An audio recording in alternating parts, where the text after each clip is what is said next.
Deputy Minister Babacan, esteemed members of Parliament, esteemed members of the government of Turkey, esteemed Mr. Governor, Mr. Mayor, representatives of industry, civil society, and of the media, ladies and gentlemen. I want to begin by expressing my thanks to the government of Turkey for inviting me to this 5th İzmir Economic Conference. It's a great honor and privilege to address this gathering. In fact, being here also has great personal significance to me. As you may know, the country of my birth, Korea, and Turkey share a very close bond. The relationship took on special meaning in 1950 when Turkey became the second nation to respond to the United Nations call to fight under the UN command during the Korean War. Over the next 3 years, nearly 15,000 Turkish volunteers, most of them coming from small towns and villages in the mountains of eastern Turkey, fought in defense of Korea. Some 721 Turks were killed in action.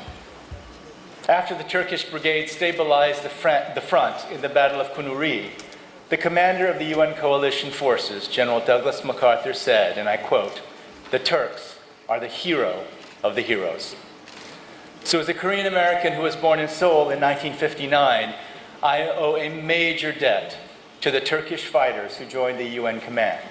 I'm not alone. Many South Koreans also hold very warm feelings toward the Turkish people. At no time was this more evident than in 2002, 11 years ago, after the well-played World Cup match between Turkey and South Korea. Turkey won the game 3-2, but just seconds after the match ended, Turkish players ran to their opponents to comfort them. The Turks and the South Korean players joined hands and saluted the fans in Seoul, and in the stands, Koreans waved both Turkish and South Korean flags. At that moment, Turkey and South Korea gave the entire world a lesson on the meaning of true friendship between countries. So you can understand why I could not be prouder standing before you today. Truly, it is an honor for me to be here to give my thanks on behalf of all Koreans to the Turkish people. Teşekkür ederim.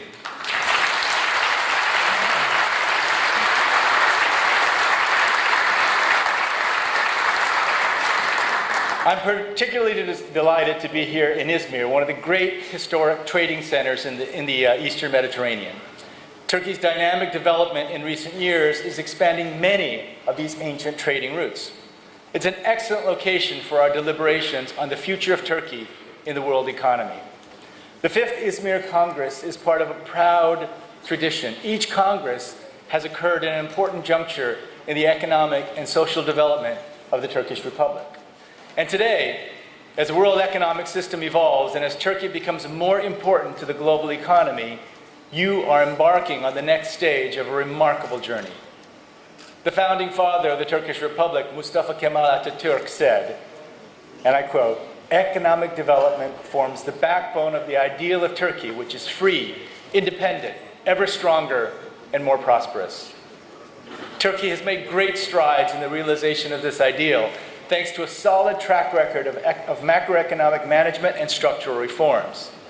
It's thus fitting that your government, led by Prime Minister Erdogan, has set ambitious targets for 2023, the centennial of the foundation of the Republic.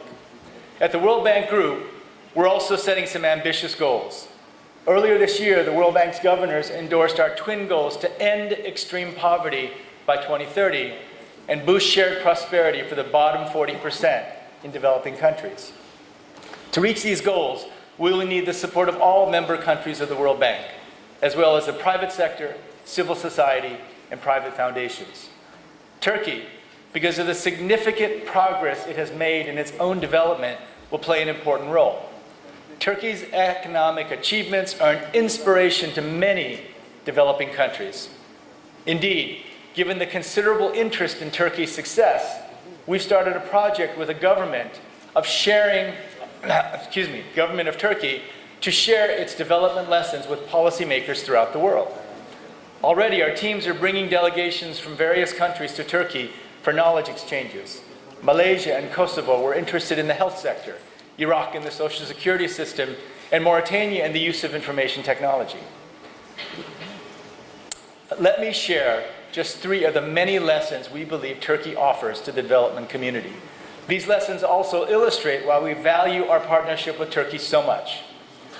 First, an example that's particularly close to my heart as someone who has worked in public health for many years. Turkey took less than a decade to achieve universal health coverage.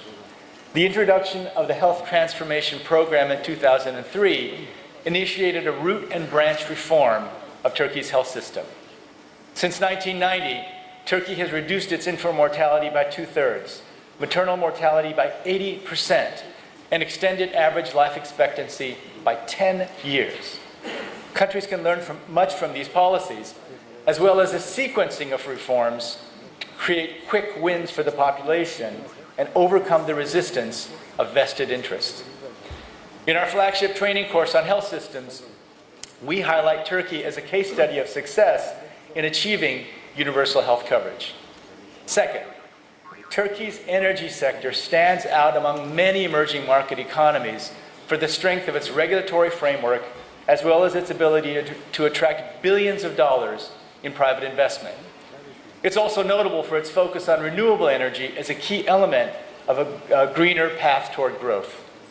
Turkey has largely eliminated energy subsidies, which are fiscally costly and discourage much-needed investments in energy efficiency. As a result, Turkey is a country where energy prices actually reflect market costs. Third, Turkey has learned from the devastating effects of the 1999 Marmara earthquake and improved its capacity to anticipate, mitigate, and respond to the risks of natural disaster. The Istanbul Seismic Risk Mitigation and Emergency Preparedness Project is a great example of a citywide effort to improve resilience to shocks that are likely to strike along the Great Anatolian Fault Line. Just a couple of weeks ago, we launched this year's World Development Report on risk management, and Turkey is prominently featured for its work in this area. I can mention other positive examples, from the strength of Turkey's banking system to its experience in fiscal consolidation. Of course, Turkey's own development agenda is not complete. Many challenges remain, from the boosting of labor force participation of women to increasing the skill levels of a young and growing labor force, from raising domestic savings to attracting more foreign direct investment to make growth less dependent on short-term capital from abroad. And we've seen around the world how it's important for citizens to feel they have a voice and a stake in their country's development. To be sustainable, economic prosperity has to provide opportunities for all. This is an objective I know we share with Turkey's citizens and policymakers. The important message in all of this is we at the World Bank are immensely grateful for the partnership we have with Turkey, because it's based on mutual learning and on a shared quest for the best development solutions. I see my presence here today and that of our World Bank Group staff in several of the sessions to follow as an opportunity to deepen this partnership around the sharing of development knowledge and practice. A new World Bank Group for a new world. The world economy is changing rapidly, and since the early 2000s, emerging market economies have increased their share in global GDP from around 1/5 to over 1/3 when measured at market exchange rates. Unprecedented rates of economic convergence, most dramatically in Eastern Europe, have been a key factor behind the fall in poverty. In this region, most of the Millennium Development Goals are likely to be achieved by 2015, and Turkey has been a big part of this success. But these gains are fragile. The world economy is yet to return to the rates of growth achieved before 2007. Many emerging markets, including Turkey, recovered quickly from the crisis, but are now finding their growth aspirations limited by the prospects of tighter global monetary conditions. The fiscal situation in the US and the ghost of the European debt crisis continue to affect market confidence. The civil war raging in Syria has brought unimaginable human hardship for the people of Syria and has imposed a heavy economic and social burden on Syria's neighbors. Turkey has generously welcomed over 500,000 Syrians displaced by the war. As an international institution, we cannot stand still when the world around us is changing so quickly. This is why 2 weeks ago I presented a new strategy for the World Bank Group to our Board of Governors. We will improve our use of global knowledge to identify the best local solutions. We will partner with others, including emerging donors like Turkey and with the private sector. We will better coordinate the assets and experience across the World Bank, including our private sector arm IFC and our risk insurance management unit, MIGA. Above all, we will be bold, ambitious, and flexible to respond to the complex and dynamic needs of our clients. Our work with Turkey already demonstrates this new approach. Istanbul is already an important regional hub for the IFC, which serves more than 50 countries. And later today, Deputy Prime Minister Babacan and I will fly to Istanbul to open a new global center for Islamic finance, which we're creating together with several local partners. Islamic finance has grown 10% annually in recent years, and global assets are now $1.5 trillion.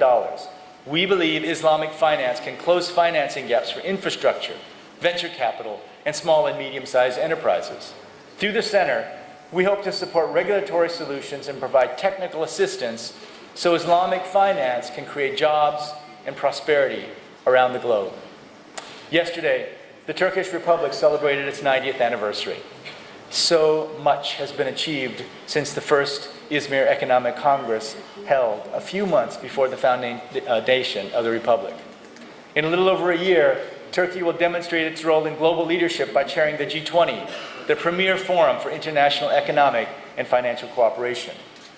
We look forward to continuing our productive partnership with Turkey to help sustain your impressive achievements, to overcome your remaining challenges, and to share your remarkable experience with countries around the globe. Once again, teşekkür ederim.